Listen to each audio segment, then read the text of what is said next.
درنو دوستانو د لمانځه ډیر مهم مسایل. اوله برخه د دومره برخه متصله بسنه شریج ان شاء الله.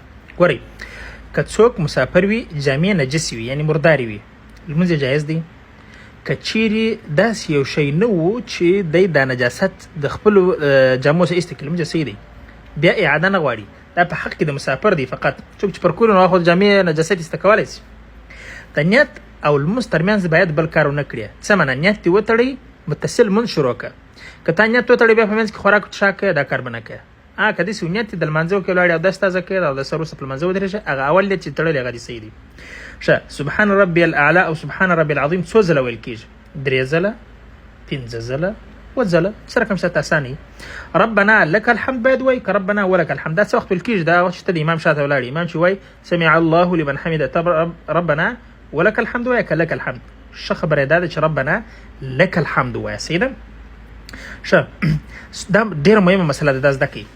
تاسو چې کله سجده کوئ اکثره غلطه کوي. د سجده تندی مخکې ږدئ، بیا پزې ږدئ. داسې نه دی. سنت طریقه دا ده، لومړی پزې ایښودل کېږي، بیا تندی ایښودل کېږي. صحیح ده؟ که چا یوازې تندی کښېښودی، پزې یې کښېنښودله، یا پزې کښېښودل تندی یې کښېنښود، لمونځ نه دی صحیح. د مسلې ته د فکر ستاسو. صحیح ده؟ ښه، دوهم رکعت ته چې راولاړ سو، څنګه شروع وکړو په لمانځه باندې؟ اعوذ بالله من الشیطان الرجیم وایي، یا اعوذ بالله په اول رکعت کې ویل کېږي. په دوم رکعت کې فقط بسم الله شروع کړه، الحمدلله بس شروع کړه. صحیح ده؟ ښه، په لومړۍ ناسته کې به فقط اتحیات وایه. اتحیات چې د خلاصه کړه تر اشهد ان لا اله الا الله واشهد ان محمدا عبده ورسوله پورې اللهم صل به نه شروع کړه. که دې داسې وویل چې یعنی په اوله ناسته کې څلور رکعتې د لمانځه کې اللهم صل علی محمد، بیا درته فکر شو دا خو زما اوله ناسته ده، نو که تا دا ویلي و چې اللهم صل علی محمد دومره دې ویلي و، پر تا باندې یوه دنه سجدې سهوه چې شوله لازم وسول. ولې؟ ځکه چې تا فرض وځنډول. فرض څه شي دي؟ 3 رکعت ته پورته سه. ښه، په تش رکعت کې به فقط الحمدلله وایه. دا مسله ډېره مهمه ده، ما تاسو ته ښودلې وه. که وایه که نه وایه، خو افضله طریقه یې دا ده، ثواب هم دا دی چې فقط الحمدلله وایه. تش رکعتونه ما تاسو ته مخکې ښودلي وو چې د ماپښین، مازدیګر او د ماخوستن اخري 2 رکعته دي.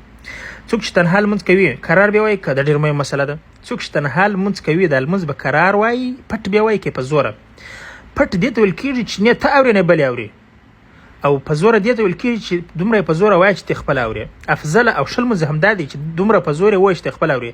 ځینې خو یې بیخي داسې وایي لکه امام، یا ځینې داسې چې ته خپل اورې، لکه الحمدلله رب العالمین داسې ووایه. ښه، چې بل څوک په تکلیف نه کړي. صحیح شو؟ یو معین صورت ټاکل په لمانځه کې چې فقط قل هو الله وایه، بل صورت نه وایه. په دې ستا لمونځ مکروه دی. که چیرې په دې شرط ستا نور صورتونه یاد وه، یا دې داسې یو بل معین صورت وټاکئ چې بس دغه په لمانځه کې بل نه وایم، لمونځ دې مکروه دی. که دې بل هېڅ صورت نه زده، یو صورت دې زده و، قل هو الله وه، لمونځ دې صحیح دی، کولی شي، که مشکل نه لري. دا ویډیو د سره شیر کړئ. جزاکم الله خیرا.